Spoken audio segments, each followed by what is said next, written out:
अस्सलाम वालेकुम नाजरीन। अमेरिका वो मुल्क जो खुद को दुनिया की सबसे बड़ी जमहूरियत कहता है, आज अपनी ही गलियों में जल रहा है। वहाँ जहाँ कभी आज़ादी के नारे गूंजते थे, आज नो किंग नो ट्रंप की सदाएं बुलंद हो रही हैं। ये वही ट्रंप हैं जिन्होंने एक वक्त में अमेरिका को दोबारा अजीम बनाने का वादा किया था, मगर आज वही अमेरिका की तारीख के सबसे बड़े सियासी इंतशार में दाखिल हो चुका है। ट्रंप जो कभी अवामी हीरो थे, आज लाखों लोगों के गुस्से की अलामत बन चुके हैं। लाखों लोग सड़कों पर निकल आए हैं, मईशत दिवालिया होने के करीब है। सवाल ये है कि क्या ये एहतजाज सिर्फ महंगाई और टैरिफ की जंग का नतीजा है, या इसके पीछे एक बड़ी आलमी एस्टेब्लिशमेंट खेल रही है? और क्या वाकई अमेरिका का सियासी तख्त हिल चुका है?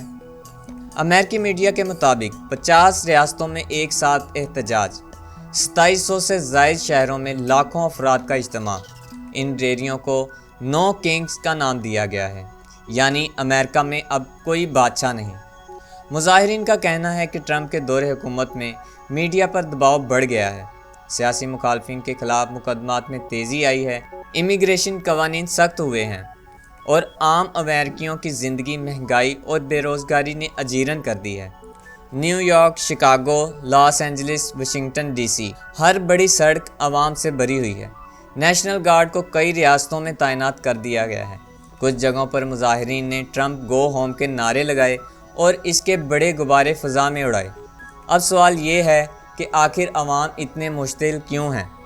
माहिरीन मईशत के मुताबिक मसला सिर्फ सियासत का नहीं, अमेरिकी मईशत का है।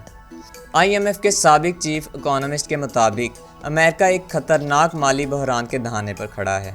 इनके मुताबिक आने वाले वक्त में $35 ट्रिलियन तक की मालियत रातों रात गायब हो सकती है, यानी स्टॉक मार्केट क्रैश, महंगाई, बेरोज़गारी और डॉलर की कदर में कमी, ये सब एक साथ हो सकता है। इस सारी सूरत हाल का एक सबसे बड़ा सबब ट्रंप की टैरिफ पॉलिसी को समझा जा रहा है। चाइना से दरामदात पर भारी टैक्स लगाना, यूरोप और इंडिया से आने वाली मेडिसिन्स पर हैवी ड्यूटीज़ लगाना, जिसके नतीजा ये निकला कि आम अमेरिकियों के लिए अशियाए खोरोनोश महंगी, इंडस्ट्री के अखराजात बढ़े और मईशत की रफ्तार भी सुस्त हुई।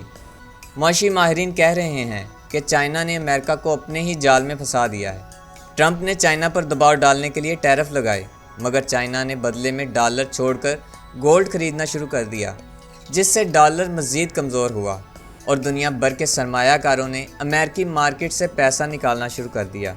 अब खुद अमेरिकी इन्वेस्टर भी ट्रंप के खिलाफ मैदान में हैं। कई बड़े कारोबारी ग्रुप ट्रंप के मुखालिफ मुजाहिरों को फंड कर रहे हैं ताकि मईशत को बचाया जा सके। यानी पहली बार अमेरिका का कॉरपोरेट सेक्टर भी सदर के खिलाफ हो चुका है। ट्रंप का कहना है कि ये सब एस्टेब्लिशमेंट की साजिश है, मगर तज्जिया निगारों के मुताबिक अवामी गुस्सा हकीकी है।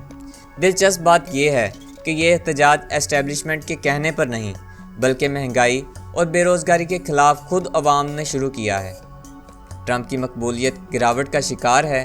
पहले 80% अप्रूवल रेटिंग थी, जो अब सिर्फ 37% लोग इसकी हमायत में हैं, यानी 61% अमरीकी अवाम अब ट्रंप को नापसंद करते हैं। अगर यही रुझान रहा तो आने वाले मिड टर्म इलेक्शन में ट्रंप के लिए जीतना तकरीबन नामुमकिन हो जाएगा। रिपब्लिकन रहनुमा इस सूरत हाल को हिट अमेरिका रैली कहकर तंज कर रहे हैं, मगर हकीकत यह है कि अवाम अब नो किंग के नारे के साथ खड़ी है। आलमी सतह पर भी ट्रंप को शदीद दबाव का सामना है। मशरिक़ वस्ता में ईरान के साथ कशीदगी, यूक्रेन जंग पर मुतनाज़ा पॉलिसी और इसराइल के हक़ में खुली हमायत ने आलमी सतह पर अमेरिका को तनकीद का निशाना बना दिया है। अब अमेरिकी अवाम ये सवाल कर रहे हैं कि क्या हम दोबारा एक ऐसी हुकूमत चाहते हैं जो दुनिया में जंगें शुरू करे मगर अपने अवाम को रिलीफ ना दे? माहिरीन का ये कहना है कि अगर एहतजाज इसी रफ्तार में बढ़ा तो अगले चंद महीनों में ट्रंप के लिए इक़्तिदार में रहना बहुत मुश्किल हो जाएगा। सियासी मुबसरीन के मुताबिक अमेरिका के अंदर इस वक्त एक खामोश इनकलाब चल रहा है, जहां आवाम अपने ही सदर के खिलाफ खड़ी है। अब देखना यह है कि आया ट्रंप इस बहरान को संभाल पाएंगे या तारीख इसे सबसे मुतनाज़ा अमेरिकी सदर के तौर पर याद रखेगी। नाज़रीन ग्रामी, आप क्या समझते हैं कि क्या ट्रंप वाकई अमेरिका को बहरान से निकाल सकते हैं, या ये इसके सियासी करियर का इख्तिताम है? अपनी राय कमेंट्स में ज़रूर बताइए। ویڈیو پسند آئے تو لائک اور شیئر کیجیے اور چینل کو سبسکرائب کرنا مت بھولیں۔